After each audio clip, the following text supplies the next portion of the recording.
నారాయణార్యైతి శేఖరపాదభక్తం గోపాలదేశికవరాప్తసమస్తబోధం శ్రీజానకీశచరణార్పితమానసాబ్జం నారాయణార్యైతి వర్యమహం ప్రపద్యే. యో నిత్యమచ్యుతపదాంబుజయుగ్మరుక్మ వ్యామోహతస్తదితరాణి తృణాయ మేనే. అస్మద్గురోర్భగవతోస్య దయైకసింధోః రామానుజస్య చరణౌ శరణం ప్రపద్యే. జై శ్రీమన్నారాయణ. ప్రియ భగవద్బంధువులారా, భగవద్ రామానుజాచార్య స్వామివారి సహస్రాబ్ది మహోత్సవాన్ని మనం జరుపుకుంటున్నాం. ఆ సందర్భంగా రామానుజ వైభవాన్ని మనం తెలుసుకోవాలి అని మన పెద్దలంతా కూడా ఎన్నో రకాల ప్రయత్నాలు చేస్తున్నారు. విశేషించి ఆచార్యులు మనకి ఎప్పటికీ అవసరం. ఆచార్యులు కనుక లేకపోతే మనం లోకంలో దేన్ని తెలుసుకోలేం. మన శాస్త్రాలన్నీ మనకి చాలా అందంగా వర్ణిస్తున్నాయి. భగవంతుడు చాలా గొప్పవాడు, దయామయుడు. కానీ ఆయన ఎంత గొప్పవాడైనప్పటికీ కూడా ఆచార్యులు మనకు కావలసిందే. ఉపనిషత్తులు కూడా మనకి తెలియచేస్తున్నాయి. దైవాన్ని మనం ఎంతగా భావిస్తామో, ఎంతగా ప్రేమిస్తామో అంతకంటే ఎక్కువగా ఆ దైవాన్ని తెలియజేసే గురువుని భావించాలి అని మనకి వివరిస్తున్నాయి శాస్త్రాలు. యస్య దేవే పరాభక్తి యథా దేవే తథా గురో అంటోంది శ్వేతాశ్వేతరం. దేవుని యందు ఎంత గొప్ప భక్తిని నువ్వు చూపుతావో అంతే భక్తిని నీ గురువు యందు కూడా చూపాలి. నిజానికి ఆ భక్తి కనుక నువ్వు చూపకపోతే దైవం యొక్క అనుగ్రహం నీకు కలగనే కలగదు. దైవం నీకు భాషించాలి అంటే గురువు మీద విశ్వాసం కావాలి. ఒక మంత్రం మనకి ఫలించాలి అంటే గురువు మీద భక్తి ఉండాలి. మంత్రే తద్దేవతాయాంచ తథామంత్రప్రదే గురవు త్రిషు భక్తి సదాకార్య. మూడిటి మీద విశ్వాసం ఉండాలి. ఒకటి దైవం మీద. ఆ దైవం దేని చేత తెలియపడతాడు? మంత్రం వల్ల. మంత్రం చేత భగవంతుడు తెలుస్తాడు. మంత్రం మీద విశ్వాసం ఉండాలి. ఈ మంత్రం కంటే గొప్పది ఇంకోటి లేదు అని. అలాగే దైవం మీద కూడా విశ్వాసం కావాలి. చాలా గొప్ప దైవం ఇది, దీనికంటే ఇంకోటి గొప్ప దైవం లేదని వేదాలే చెప్తున్నాయి కదా అని నీకు దైవం మీద విశ్వాసం కలగాలి, మంత్రం మీద విశ్వాసం ఉండాలి. అయితే ఆ మంత్రాన్ని అనుగ్రహించిన ఆచార్యులు వారిని అసలు మర్చిపోకూడదు. మంత్రం ఇచ్చేంత వరకు గురువుగారికి సేవ చేయటం, మంత్రం ఇచ్చిన తర్వాత నాకు ఇది తెలిసిపోయిందిగా ఇంకా గురువుగారితో పని ఏమిటని గురువుగారిని అనేక రకాల మాటలు అనేవారు ఉన్నారు. అది కూడదు, శాస్త్రం తెలియజేస్తుంది. ఈ మూడిటి విషయంలో ఎవరైతే కనుక మంచి నిష్ట కలిగి ఉంటారో అలాంటి వాడికి మంచిగా ఫలిస్తాయి. ఒక అందమైన కథ చెప్తారు మా ఆచార్యులు చిన్నజీయ స్వామి. ఒక గురువు గారు ఉన్నారు. ఆయన దగ్గర చాలామంది విద్య నేర్చుకుంటున్నారు. ఎన్నో మంత్రాలను ఉపదేశించాడు గురువుగారు. ఆ మంత్రాన్ని ఉపదేశించిన తర్వాత విద్య మొత్తం పూర్తయింది. పిల్లలది 12 సంవత్సరాలు. వాళ్ళందరూ విద్యాభ్యాసం అయిన తర్వాత ఇంటికి వెళ్ళాలి. వెళ్లే ముందు గురువుగారు ఏదో ఒక పరీక్ష పెట్టాలి. గురువుగారి దగ్గరికి అందరూ వచ్చారట. గురువుగారు మాకు పరీక్ష పెట్టండి. నేను క్షుణ్ణంగా చదివాను అన్ని మంత్రాలు. వెనక నుంచి ముందుకు చెప్తా, ముందు నుంచి వెనక్కి చెప్తా, మధ్య నుంచి ఇంకో చోటకి చెప్తా, నిద్ర లేపినా సరే నేను చెప్తా అన్నారు. అయితే గురువు చెప్పిన చదువుని ఎలా పరీక్ష పెట్టాలో గురువుకి తెలుసునండి. అయితే వీళ్ళు అడిగిన ప్రశ్నలు ఇలా మామూలుగా ఏవో ఈ మంత్రం చెప్పరా ఆ మంత్రం చెప్పరా అంటే కాదు కదా. కేవలం మంత్రాలు వల్లించడం ఈరోజు క్యాసెట్లు కూడా చెప్పేస్తున్నాయి. ఒకసారి క్యాసెట్ ఆన్ చేసామంటే మొదటి నుంచి చివరి దాకా అదే చెప్పేస్తుంది. ముందుకైనా వెనక్కైనా అది వెనక్కి తీసుకొస్తుంది. కానీ ఆ మంత్రం యొక్క నిష్ఠ పిల్లవాడికి ఎంతవరకు హృదయానికి ఆవిష్కృతమైంది అనేది గురువు చూస్తారు. అందువల్ల గురువుగారు ఒక పరీక్ష పెట్టారు. నాయనా, నేను సంధ్యావందనం చేసుకోవాలి, దేవుని పూజ చేసుకోవాలి, కాస్త నాకు తీర్థం అవసరం అని ఈ చెంబులో కాస్త నీళ్లు తెచ్చిపెట్టండి రా, బావిలో నీళ్లు తీసుకురండి అని నీళ్లు తీసుకురమ్మని పంపించారు. అయితే అందరూ వెళ్ళాలి అని వాళ్ళకు ఒక బకెట్ ఇచ్చారు. ఈ బకెట్తో నీళ్లు తోడండి. వీళ్ళందరూ వెళ్ళారు. కానీ అక్కడికి వెళ్ళిన తర్వాత చూస్తే ఆ బకెట్కి నీరంధ్రాలే. అరే, నీళ్లు తీస్తే ఒక చుక్క కూడా పైకి రాదు కదా, ఇలా ఇచ్చారేమిటి గురువుగారు అని ఒక్కొక్కడు నేను తోడతా అని తోడుతున్నారు. పైదాకా వచ్చేసరికి నీళ్ళన్నీ కారిపోతున్నాయి. ఆఖరికి ఒక బలవంతుడు వచ్చాడు. నేను చూడు ఒక్కసారి లాగేస్తానని దాని బకెట్ని లోపల వేశాడు. లాగాడు. వాడు లాగినా నీరేమీ ఉండలేదు. రంధ్రాలన్నీ ఉంటే ఉంటుందే, ఉండనే ఉండదు కదా. మరి ఏం చేయాలి? అందరు శిష్యుల్లో ఒకరి తర్వాత ఒకరు ప్రయత్నం చేస్తూనే ఉన్నారు, రాలేదు. ఒక శిష్యుడు మాత్రం చెట్టు దగ్గర కూర్చొని గురువుగారిని స్మరిస్తూ మంత్రాలని స్మరిస్తూ అలా ఉండిపోయాడు. అందరూ అన్నారు, ఏమయ్యా మేమందరం ఇంత కష్టపడుతుంటే నువ్వు ఇంకా అలాగే కూర్చున్నావే, నువ్వు రా, నువ్వు కూడా తోడు అన్నట్ట. ఎందుకు ఇంతసేపు మీరు చేస్తున్నారు అని అడిగాడు ఆ పిల్లవాడు. గురువుగారు గొప్ప బకెట్ ఇచ్చారు, ఆ బకెట్తో నీళ్లు తోడాలంటే ఎలా తోడాలి, అసలు గురువుగారికి వివేకమే లేదన్నాడు ఒకడు. ఇలా ఒక్కొక్కరు గురువుని నిందిస్తున్నారు. ఈ పిల్లవాడు, అయ్యో గురువుగారు ఒక పని చెప్పారంటే దాంట్లో ఏదో ఆంతర్యం ఉంటుంది, అసలు ఏమిటి కారణం అని చూస్తే ఆ బకెట్కి అన్నీ రంధ్రాలే కదా. ఈ పిల్లవాడు నవ్వి, దీనికి ఇంత పని చేయాలా, గురువుగారు ఏం చెప్పారు, వరుణ మంత్రాన్ని జపిస్తే నీరు వస్తుందని చెప్పారు కదా, ఒకసారి వరుణ మంత్రాన్ని మనందరం కలిసి చదువుదాం అన్నట్టు ఆ పిల్లవాడు. అనగానే మిగతా పిల్లలంతా నవ్వి, ఒరై వరుణ మంత్రం చదవడం ఏంట్రా పిచ్చోడా, బావిలో నీళ్లు తోడాలంటే మంత్రం చదివితే వస్తుందా, మంత్రాలకి చింతకాయలు రాలుతాయా అన్నాడు ఒకడు. మంత్రాన్ని ఎలా ప్రయోగించాలో అలా ప్రయోగిస్తే తప్పకుండా మంత్రం ఫలిస్తుందండి. ఆ పిల్లవాడు ఏం చేశాడు, అక్కడ కూర్చుని బావి దగ్గర ఒకసారి జలానికి అధిష్టాన దైవమైన వరుణదేవుని ప్రార్థన చేశాడు. వెంటనే మంత్రం చదివాడు. ఓం ఇమం మే వరుణశ్రుధీహవ మధ్యాచ మృడయ త్వామవస్యురాచకే తత్వాయామి బ్రహ్మణ వందమానస్తదాశాస్తే యజమానో హవిర్భి అంటూ ఆ మహానుభావుడు మంత్రం చదివాడు. ఆ పిల్లవాడు కళ్ళు మూసుకొని అటు దైవాన్ని ఇటు గురువుగారిని మంత్రాన్ని మూడిటి మీద, ఒరే మంత్రం చదివితే ఎలారా, అమ్మో మంత్రం అంటే ఎంత గొప్పదో కదా అని ఆ మంత్రాన్ని మంత్రాధిష్టాన దైవాన్ని స్మరిస్తూ గురువుగారిని ముందు స్మరించాడు. అందుకే వేద మంత్రాలు చదివేటప్పుడు ముందు ఓం అస్మద్గురుభ్యో నమః అని గురుస్మరణ చేస్తారు. గురువుని ఎప్పుడూ మర్చిపోకూడదు. వేదం అయిపోయిన తర్వాత కూడా అస్మద్గురుభ్యో నమః అని స్మరించడం అనేది మనం చూస్తూ ఉంటాం. అందువల్ల ఈ పిల్లవాడు అలా అనగానే వెంటనే బావిలో నీళ్ళు తమంతట తాము ఊరి పైకి వచ్చాయి. ఆ పిల్లవాడు చెంబుతో అలా తీసుకుని వెళ్ళి గురువుగారికి ఇచ్చాడు. గురువుగారు అన్నట్ట, ఎవరై పరీక్షలో నువ్వే నెగ్గావు అన్నట్ట. మిగతా పిల్లలంతా అనుకున్నారు, గురువుగారు మీరు నీళ్ళు తోడమన్నారు కదా అని మేము తోడేమండి, అందువల్ల చిల్లుల బకెట్తోనే నీళ్లు రావాలనుకున్నాం మేము, మంత్రంతో అని తెలిస్తే ఎప్పుడో చదివేవాళ్ళం అన్నట్ట. గురువుగారు అన్నట్టయితే చదవండిరా అందరూ అన్నట్ట. ఏమిటో గురువుగారు పరీక్షలు పెడతాడు, ఈయనకి అసలు మతి లేదు ఏమీ లేదు. ఓం ఇమం మే వరుణశ్రుధీహవా అని చదివేట, ఉన్న నీళ్ళు కాస్త కిందకి వెళ్ళిపోయినాయి, ఒక నీటి చుక్క కూడా లేదు. కారణం ఏమిటి అంటే మిగతా పిల్లలందరికీ అటు గురువు మీద విశ్వాసం లేదు, మంత్రం మీద విశ్వాసం లేదు, దైవం మీద అంతకంటే లేదు. అందువల్ల మంత్రం ఎప్పుడు ఎవరికి ఫలిస్తుంది అంటే విశ్వాసం కలవాడికి. చాలా చోట్ల యజ్ఞాలు చేస్తూ ఉంటాం, యాగాలు చేస్తూ ఉంటాం, దేవుణ్ణి అర్చిస్తూ ఉంటాం. కానీ అర్చించే ప్రతివాడికి నిజంగా నాకు ఈ ఫలం కలుగుతుంది అనే విశ్వాసం ఉంటుందా? చాలామంది చూడండి, మొన్న ఈ మధ్య ఒక ఆయన మహాలక్ష్మి యాగం చేశారు ఒక స్వామీజీ. ఈ యాగం చేస్తే ధనం బాగా వస్తుంది అనగానే చాలామంది కొబ్బరికాయలు తెచ్చారు, పూలు తెచ్చారు, అలాగే ఇంకేమో తెచ్చి దేవుడి దగ్గర సమర్పించారు.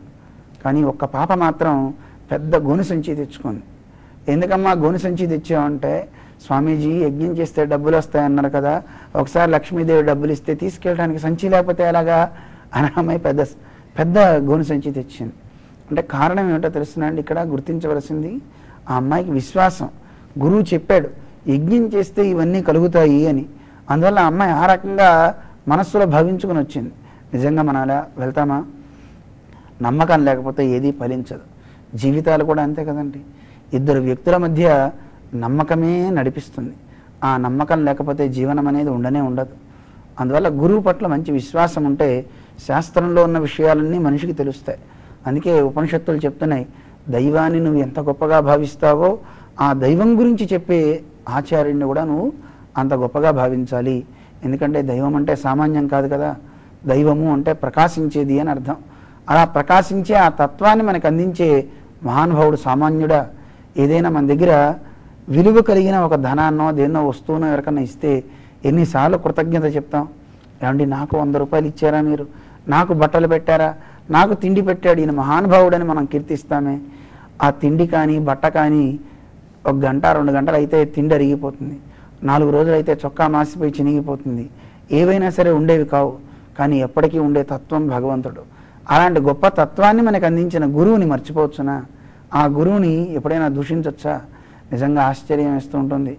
అన్నీ మనకి విద్యాబుద్ధులు చెప్పి మనని పెద్దవాడిని చేసిన తర్వాత ఆ మహనీయుని విషయంలో మనం అపరాధపడినా, వారు నేర్పినటువంటి ఆ విద్యని మనం మర్చిపోయినా మనిషి బాగుపడతాటండి.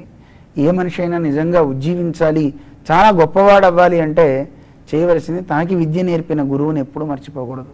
లౌకికమైన విద్యే కాదు, పారమార్థికమైన ఆ భగవతత్వాన్ని చెప్పిన ఆచార్యుల విషయంలో అసలు చేయకూడదు. వారి విషయంలో ఎంతో కృతజ్ఞులమై ఉండాలి. కృతజ్ఞులం అంటే అర్థం కృతం జానాతీతి కృతజ్ఞ, చేసిన మేలుని బాగా గుర్తుపెట్టుకోవాలి. అలాంటి గొప్ప ఉపకారం చేసిన మహనీయులు మనకి ఆచార్యులు. వారిని ఎప్పుడు సదా స్మరించాలి అని మన పెద్దలంతా వర్ణిస్తారు. శాస్త్రాలన్నీ మనకి తెలియచేస్తున్నాయి. అందువల్ల మంత్రే తద్దేవతాయాంచ తథా మంత్రప్రదే గురవు, ఆచార్యుడు చాలా ప్రధానమని, గురువు యొక్క వైభవాన్ని మన శాస్త్రాలన్నీ కూడా అనేక వేల శ్లోకాల్లో, వందల శ్లోకాల్లో, మనకి నీతి శ్లోకాల్లో కావచ్చు, ఎన్నో ఉదాహరణలతో మనకి తెలియచేస్తున్నాయి గురువు యొక్క వైభవాన్ని. అలాంటి గురువు అనే పదానికి గొప్ప అర్థం ఎవరు అంటే, ఎక్కడ చూసినా ఆ గురువు అనే పదానికి అర్థం మనం ఈ రోజుల్లో చాలా అనేక రకాలుగా చెడిపోయింది. ఎందుకంటే ఎవరు గురువో తెలియట్ల. నిజానికి గురువు అనే పదానికి అర్థం ఏమిటి? గుశబ్దస్తు అంధకారత్వాత్, రుశబ్ద తన్నిరోధక, అంధకార నిరోధిత్వాత్ గురురిత్యభిధీయతే అని శాస్త్రాలు చెప్తున్నాయి. గురువు అంటే, గు అంటే చీకటి, ఆ చీకటిని పోగొట్టేవాడు, అది రాకుండా అడ్డేవాడు. తన్నిరోధక, దాన్ని మన దగ్గరికి లేకుండా చేస్తే ఆయన్ని గురువు అంటారు. ఒక పిల్లవాడు అడిగాడు, ఏమండి మా ఇంట్లో పవర్ కట్టు, మా గురువుగారు వస్తే చక్కగా వెలుగుతుందేమో కదా, ఆయన తీసుకురండి అని. పిచ్చివాడా, గురువు అంటే బాహ్యమైన చీకటే కాదురా, ఆయన్ని నువ్వు నిజంగా విశ్వసించగలిగితే లోపల చీకట్లు కూడా పోతాయి. నిజానికి బాహ్య చీకట్లు మనం తొలగించుకోవడానికి లైట్లు ఉన్నాయి, దీపాలు ఉన్నాయి, ఎన్నో ఉన్నాయి. వాటి సాధనంతో నువ్వు బయట ఉన్నటువంటి చీకట్లన్నీ తొలగించుకోవచ్చు. నిజంగా ఎన్ని వందల దీపాలు, కోట్ల దీపాలను వెలిగించినా నీ లోపల ఉన్నటువంటి చీకటి నువ్వు తొలగించుకోలేవు. కావాలంటే మీరే ప్రయత్నించండి. కళ్ళు మూసుకోండి ఒకసారి. మూసుకుంటే లోపల ఎంత చీకటి ఉందండి? ఉందే లేదా? మన లోపల చాలా పేరుకుపోయింది చీకటి. నిజంగా కళ్ళు తెరిచి చూస్తే ఇక్కడ వస్తువులన్నీ నాకు కనపడుతున్నాయి, మీరందరూ కనపడుతున్నారు. అలాగా కళ్ళు మూసుకుంటే లోపల కూడా ఏవో కనపడాలి కదా, మనకి వినపడాలి కదా, ఆ భగవతత్వం మనకి భాషించాలి కదా. కానీ కనపడుతుందా? ప్రశ్న వేసుకుంటే మనకి ఏమీ తెలియదు. కళ్ళు మూసుకుంటే మనకెప్పుడో జరిగినవి, మనం ఎప్పుడో తిన్నవి, తినబోయేవి కనపడతాయి. అంతే తప్ప మనకి ఈ లోపల ఉన్నటువంటి ఆ భగవతత్వం మాత్రం గోచరించట్లేదు. నిజానికి ఆ భగవతత్వాన్ని మనం ఆకళింపు చేసుకోవాలి. అలా ఆకళింపు చేసుకోవాలంటే లోపల ఒక దీపం పెట్టాలి. బాహ్యంగా కనబడే దీపాలు కాదండోయ్, ఆ దీపానికి శాస్త్రం అని పేరు పెట్టారు. ఆ శాస్త్రం అనే దీపం మనం లోపల వెలిగించుకోవాలి. ఆ దీపాన్ని ఇచ్చింది ఎవరు? సాక్షాత్తు సర్వేశ్వరుడే ఇచ్చేటండి. ఎందుకోసం ఇచ్చాడు ఆ సర్వేశ్వరుడు? మన మీద కృప కలిగి ఇచ్చాడు. కృపాకాప్యుపజాయతే, ఎందుకు భగవంతునికి కృప కలిగింది అని ప్రశ్న వేసుకుంటే, మనందరం భగవంతుని సంతానం. ఆయన సంతానంలో మూడో వాళ్ళం, మనం చిట్ట చివరి వాళ్ళం. ముగ్గురు సంతానం భగవంతునికి, నిత్యులు, ముక్తులు, బద్ధులు అని. నిత్యులు అంటే అనంత గరుడ విశ్వక్సేనాదులు. వాళ్ళు ఎప్పుడు వైకుంఠంలోనే ఉండి భగవంతునికి అనేక రకాల సేవలు చేస్తూ ఉంటారట. వాళ్ళకి ఎప్పుడు ఆనందమే తప్ప దుఃఖం అనేది ఒకంత కూడా ఉండదు. ఇక ముక్తులు అనేవారు రెండోవారు. ఈ లోకంలో మనలాగా కొంతకాలం పుట్టి దుఃఖాలని అనుభవించి భగవద్ అనుగ్రహంతో వాళ్ళంతా కూడా ఈ రకమైనటువంటి సాంసారికమైన దుఃఖాన్ని పోగొట్టుకుని మోక్షాన్ని పొందారు. వాళ్ళందరినీ ముక్తులు అంటారు. వాళ్ళు భగవద్ అనుభవాన్ని పొందుతున్నారు. భగవంతుని దగ్గర ఈ ఇద్దరు బాగున్నారు, మూడోవాడు మాత్రం ఆయన దగ్గర లేడు. ఈ సంసారంలో పడి దుఃఖిస్తున్నాడు.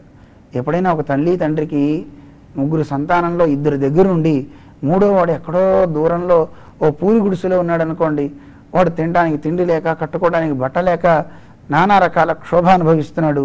పెద్దవాడి దగ్గరికి వెళ్ళలేడు, వెళ్ళడానికి వీడి అభిమానం అడ్డు. మరి అలాంటి ఆ పిల్లవాడు దుఃఖాన్ని అనుభవిస్తుంటే ఏ తల్లి తండ్రి అయినా సరే చూస్తూ ఊరుకోగలరా? సామాన్యమైనటువంటి ఈ లోకంలో ఉండే మనకే ఒక బాధ కలిగి, అయ్యో నా తమ్ముడు, అయ్యో మా చెల్లాయి, అయ్యో మా నాన్న, నా కుమారుడు ఇలా దుఃఖాన్ని అనుభవిస్తున్నాడే అనుకుంటారే అందరూ. మరి సామాన్యమైన వ్యక్తులకే ఇలా ఉంటే మరి దేవాది దేవుడైనటువంటి సర్వేశ్వరుడికి ఎంత ఉండాలి? ఆయనే భగవద్గీతాది గ్రంథాల్లో చెప్పాడు కదా, అవ్యయః పిత అహం బీజః ప్రదః పిత అని చెప్పాడు భగవద్గీతలో మనకి స్వామి.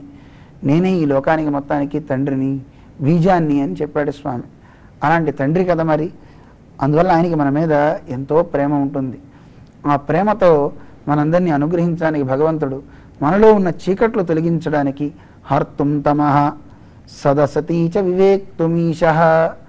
ఏది సత్తో ఏది అసత్తో తెలియటం కోసం, మనలో ఉన్న చీకట్లన్నీ తొలగించడం కోసం భగవంతుడు చేసినటువంటి గొప్ప ప్రయత్నం ఏమిటి అంటే మానం ప్రదీపమివ కారుణికో దదాతి. భగవంతుడు ఒక దీపాన్ని ఇచ్చాడు. ఆ దీపమే శాస్త్రం అనే దీపం. ఆ దీపాన్ని ఇచ్చి నీలో ఉండేటువంటి చీకట్లు తొలగించుకో అని ఇచ్చాడు. అయితే భగవంతుడు చేసే ఉపకారం 2 రకాల ప్రయోజనాలను కలిగిస్తుంది. ఏదైనా ఒక దీపం మనం పెట్టుకుంటే ఆ దీపం వల్ల చీకటి పోతుంది, అక్కడ ఉండే వస్తువులు సాక్షాత్కరిస్తున్నాయి. అలాగే జ్ఞానం అనే దీపాన్ని మనం పెట్టుకోవడం వల్ల అజ్ఞానం పోతుంది. అంటే మనకు ఉన్నటువంటి ఆ అజ్ఞానం అనే చీకటి తొలగి అక్కడ వస్తువు సాక్షాత్కరిస్తుంది. ఇక్కడ మనకేం భాషించాలి? మామూలుగా మనకి పవర్ కట్ అయినప్పుడు ఏది కనపడదండి, అంత చీకట్లో. కానీ దీపం రాగానే అక్కడ ఉండే వస్తువులన్నీ, మనుషులు కనపడతారు, అక్కడ ఉండే వస్తువులు కనపడతాయి. అలాగే మన లోపల ఉన్నటువంటి ఈ చీకట్లు కూడా తొలగిపోతే అక్కడ వెలుగు వస్తుంది. ఆ వెలుగులో ఉన్న వస్తువు కనపడుతుంది. అక్కడ 2 వస్తువులు ఉన్నాయి. ఏమిటి ఆ 2 వస్తువులు? ఒకటి జీవుడు, 2 పరమాత్మ. ఈ 2 మనకు కనపడాలి. సమానం వృక్షం పరీషస్వజాతే. వేదం మనకి తెలియచేస్తుంది, ఒక వృక్షాన్ని, ఒక కొమ్మ మీద 2 పక్షులు ఉన్నాయి అని. కొమ్మ అంటే ఏదో కాదు, ఇదే ఈ వృక్షం, శరీరం అనే ఈ వృక్షం మీద 2 పక్షులు, ఒకటి జీవాత్మ, 2 పరమాత్మ. ఈ 2 ఉన్నాయి. ఈ రెండిట్లో జీవాత్మ అనేది అన్నిటినీ తింటూ ఉంటుంది, భోగాలన్నీ అనుభవిస్తూ ఉంటుంది. అనుభవిస్తూ ఎప్పుడు ఏడుస్తూనే ఉంటుంది. ద్వాసు పర్ణౌ సయుజౌ సఖాయౌ అని వేదం చెప్తోంది. అలా సమానం వృక్షం పరీషస్వజాతే. ఒకే వృక్షం మీద ఈ 2 ఉండి ఆనందాన్ని అనుభవిస్తున్నా, ఒకటి మాత్రమే అన్నీ తింటూ ఏడుస్తోంది, రెండోది అసలు ఏమీ తిందగానే ప్రకాశిస్తోంది. ఆ ప్రకాశించేదే భగవత్తత్వం. ఇతర విషయాలన్నింటినీ మనం భోగిస్తుంటాం, దానివల్ల దుఃఖాలను అనుభవిస్తూ ఉంటాం. అందువల్ల మనకు కూడా సత్ అంటే ఏమిటి, అసత్ అంటే ఏమిటి? సత్ అంటే జీవుడు, అసత్ అంటే ఈ ప్రకృతి శరీరం. ఈ రెండిటి గురించి తెలియాలి. మనిషి ఇది తెలుసుకోలేక అనేక రకాల ఇబ్బందులు పడుతున్నాడు. శరీరం అంటే ఏమిటో తెలియాలి, ఆత్మ అంటే ఏమిటో తెలియాలి. కానీ చాలామంది శరీరమే ఆత్మ అనే భ్రమలో ఉన్నారు. ఈ భ్రమ తొలగాలి. ఈ తొలగాలంటే శాస్త్రం వల్ల మాత్రమే అవుతుంది. శాస్త్రజన్య జ్ఞానం వల్ల, అంటే శాస్త్రం చదవడం వల్ల కలిగే జ్ఞానం ఏ రకంగా అది మనని తీసుకువెళ్తుంది అంటే, శరీరం వేరు, ఆత్మ వేరు. అంటే నువ్వెవరో తెలుసుకో, నువ్వేం పొందాలో తెలుసుకో అని మనకి మార్గనిర్దేశం చేస్తుంది. నిజానికి అదే కదండి కావాల్సింది. నేనేం పొందాలో మనం తెలుసుకోకుండా మనం ఎటు ప్రయాణిస్తాం? జిఆర్ స్వామి ఎప్పుడూ అంటుంటారు, ఒక ఆయన రైల్వే స్టేషన్కి వెళ్ళాట. వెళ్ళి టికెట్ తీసుకోవాలి. ఎక్కడికి అని అడిగేట. లోపల ఉన్న ఆయన, నాకు ట్రైన్ టికెట్ ఇవ్వండి అన్నాడు. అదేనయా, ఎక్కడికి వెళ్ళాలో చెప్తే ఇస్తాడు. ట్రైన్ ఎక్కడానికి అన్నట్టు. ఏ ట్రైనో చెప్పవయ్యా, నువ్వు ఏ ఊరు వెళ్ళాలో చెప్పు. ఏ ఊరు వెళ్ళడం అంటే ఏ ఊరైనా వెళ్తా అన్నట్టు. ఏ ఊరైనా వెళ్తా అంటే ఎలా కుదురుతుందండి? ఒక ట్రైన్ కలకత్తా వెళ్తుంది, ఇంకోటి విశాఖపట్నం వెళ్తుంది, ఇంకోటి తిరుపతి వెళ్తుంది. నువ్వు తిరుపతి వెళ్తావా, విశాఖపట్నం వెళ్తావా? నీకు లక్ష్యం కావాలి. లక్ష్యం లేకుండా ట్రైన్ ఎక్కుతా అంటే టికెట్ నీకు ఎలా ఇస్తారు? నీకు ఏదో ఒక టికెట్ కావాలి. ఒకవేళ నాకు ఏదో ఒకటి ఇవ్వండి అంటే టికెట్ వాడు డబ్బులు తీసుకుని ఏదో ఒకటి ఇస్తాడు. కానీ మన శరీరానికి కూడా, అంటే ఈ లోపల ఉన్న జీవాత్మకు కూడా ఒక లక్ష్యం ఉంది. మనందరికీ భగవంతుడు ఈ దేహం ఇచ్చాడంటే కారణం ఏమిటో తెలుసా అండి? శరీరమాద్యం కలు ధర్మ సాధనం. ధర్మాన్ని సాధించడానికి మనకి భగవంతుడు ఈ శరీరాన్ని ఇచ్చాడు. ధర్మం అంటే పరమాత్మే. ఆ పరమాత్మని పొందడానికి మనకి భగవంతుడు ఈ దేహాన్ని ఇచ్చాడు కనుక ఇది ఒక సాధనం. శరీరం అనేది ఒక వాహనం. ఎక్కడికైనా వాహనం ఎక్కిన వాడిని వహిస్తుంది, తీసుకెళ్తుంది, వాడు వెళ్ళాల్సిన గమ్యానికి తీసుకుపోతుంది. అలాగే ఈ శరీరం కూడా నువ్వు సంకల్పించు, నేను పలానా చోటకి వెళ్ళాలి. ఎవరికైనా లక్ష్యం ఉండాలి కదండి. లక్ష్యం లేకుండా నేను ఏదో చేస్తానండి, నాకు ఇదే లక్ష్యం అండి అనరు కదండి. ఎవరికైనా సరే ఒక లక్ష్యం ఉంటుంది. ఆ లక్ష్య సాధనతోనే ముందుకు వెళ్ళాలి. అందువల్ల మనకి జీవాత్మగా ఉన్న మనకు కూడా ఒక లక్ష్యం ఉంది. అది ధర్మ సాధన. పరమాత్మని పొందాలి. ఆ పరమాత్మని పొందడానికి భగవంతుడు మనకి ఇచ్చిన ఒక గొప్ప అవకాశం ఈ దేహం. అందువల్ల శరీరాన్ని జాగ్రత్తగా కాపాడుకోండి, మంచి మార్గంలో వెళ్ళండి. అందువల్ల శరీరానికి ఏ కష్టం రానివ్వకండి, మీరు కష్టపడకండి. అందువల్ల శరీరానికి కావాల్సినటువంటి సుఖాలు కలగాలన్నా, మీకు రావాల్సిన సుఖాలు కలగాలన్నా ఏం చేయాలో మనకి శాస్త్రం చెప్పింది. అందువల్ల శాస్త్రం చాలా అవసరం. శాస్త్రాన్ని మనం పాటిస్తే సుఖాన్ని పొందుతాం. ఈ లోకంలో మనం చూస్తే రాజ్యాంగం, మనం చూస్తే రాజ్యాంగం అనేది ఒక శాస్త్రమే. ఆ రాజ్యాంగాన్ని ఎవడు పాటిస్తాడో వాడు ఈ లోకంలో చక్కగా సుఖంగా జీవించగలుగుతాడు. ఎందుకంటే మన భారతదేశానికి ఒక రాజ్యాంగం ఉంది, ఒక సూత్రం, ఒక శాస్త్రం. అది దాని ప్రకారంగా మనం జీవనం కనుక సాగిస్తే మనకి ప్రభుత్వం వల్ల ఏ కష్టం రాదు. ప్రభుత్వం ఏవైతే కనుక మనకి మంజూరు చేసిందో ఆ ధనాన్ని మనం చక్కగా మన గ్రామాలకి మన ఊరికి చక్కగా అందించేలా చేసుకోవచ్చు. ఆ గ్రామంలో ఉండేవారంతా సుఖంగా ఉండొచ్చు. అందువల్ల రాజ్యాంగం మనందరం తెలుసుకోవాలి, అదొక శాస్త్రం. అలాగే మనకి భగవంతుడు అందించిన శాస్త్రం అది కూడా తెలుసుకోవాలి. రాజ్యాంగం నేర్చుకోవడం వల్ల ఈ శారీరకమైనటువంటి సుఖాలని నువ్వు పొందొచ్చు. మనకి భగవంతుడు అందించినటువంటి శాస్త్రం తెలుసుకుంటే శారీరక సుఖాలతో పాటు ఆత్మసుఖం కూడా కలుగుతుంది. పరమాత్మను నువ్వు పొందగలుగుతావు, ఆనంద అనుభూతిని నువ్వు పొందగలవు అని మనకి తెలుస్తుంది. అందువల్ల భగవంతుడు కృపతో మనకి శాస్త్రాన్ని ఇచ్చాడు. ఆ శాస్త్రాన్ని తెలుసుకున్న వాళ్ళు ఆనందాన్ని అనుభవిస్తారు. తేనావలోక్య కృతినః పరిభుంజతేతం. ఎవడైతే శాస్త్రాన్ని బాగా తెలుసుకుంటాడో, తెలుసుకుని శాస్త్ర సారం భగవంతుడు, ఆ భగవంతుడు నేను ఆశ్రయిస్తాను, ఆయన్ని నేను పొందుతానని అందులో ఉన్నదాన్ని జాగ్రత్తగా అర్థం చేసుకోవాలండి. శాస్త్రంలో ఉన్న విషయాల్ని కనుక సరిగ్గా అర్థం చేసుకోకపోతే అనేక రకాల ప్రమాదాలు కలుగుతాయి. అందువల్ల గొప్పవాడైనటువంటి వాడు పెద్దల ద్వారా దాన్ని నేర్చుకుని వాడు ఆనందాన్ని అనుభవిస్తాడు. కానీ కొంతమంది ఉంటారండి, ఎలాంటి వాళ్ళు? తత్రైవ కేపి చపలాహ శలభీభవంతి. కొంతమంది ఆ చపలులు ఉంటారు, సరిగ్గా వాళ్ళకి చాపల్యం చేత సరిగ్గా నిర్ణయం చేసుకోలేక అక్కడ కనపడేటటువంటి ఫలాలే నిజమైన ఫలాలు అనుకుని నాకు ఇవి దొరికితే చాలే, శారీరకమైన సుఖాలు నేను పొందితే చాలు, మంచి అందాలు చూడాలి, మంచి అందాలను నేను ఆస్వాదించాలి అనేటువంటి బుద్ధితో ఆ మనిషి శాస్త్రాన్ని వాడుకుంటే వాడు ఇక్కడే ఉండి దీపం దగ్గర పురుగులు అటు ఇటు తిరిగి అందులో ఎలా పడి నశిస్తాయో వాడి జీవనం కూడా ఎందుకు పనికి రాకుండా పోతుంది. అందువల్ల నీ శరీరాన్ని అలాగే నీకు సుఖం కలగాలి. అలా సుఖం కలగాలంటే శాస్త్రం చెప్పింది ఏదో యథార్థంగా అందులో ఉన్నది ఉన్నట్టుగా నువ్వు తెలుసుకోవాలి. అలా తెలుసుకోవాలంటే ఎవరు చెప్తారండి? శాస్త్రం మనకి భగవంతుడు అందించాడు. అది మనకు అర్థం అవడం కోసం తానే సాక్షాత్తు ఆచార్యుడై భగవంతుడు ఈ లోకానికి శాస్త్రాన్ని అందించాడు. అలా ఒకరి తర్వాత ఒకరికి అనూచానంగా శాస్త్రం అందింది. కానీ అందరికీ అందించే మహనీయులు ఎవరు? ఉదార బుద్ధి కావాలి శాస్త్రాన్ని అందించాలంటే. ఎందుకంటే శాస్త్రంలో ఉన్న రహస్యాలు అందరికీ చెప్పాలంటే పరిపూర్ణమైన జ్ఞానం ఒకటి అవసరం. జ్ఞానం ఉండి అన్నీ తెలుసుకున్నవాడు నేను ఎందుకు చెప్పాలనుకుంటాడు. ఎందుకంటే నేను తెలుసుకుని నేనే బాగుపడాలి తప్ప ఇంకోటి బాగుపడిపోతే అమ్మో అనుకున్నాడు అనుకోండి, విషయాలు రావు. అందువల్ల శాస్త్రార్థాలను తెలుసుకోవటం ఒకటి, తెలుసుకున్న దాన్ని అందరికీ అందించాలనే త్యాగబుద్ధి, ఈ రెండూ కావాలి.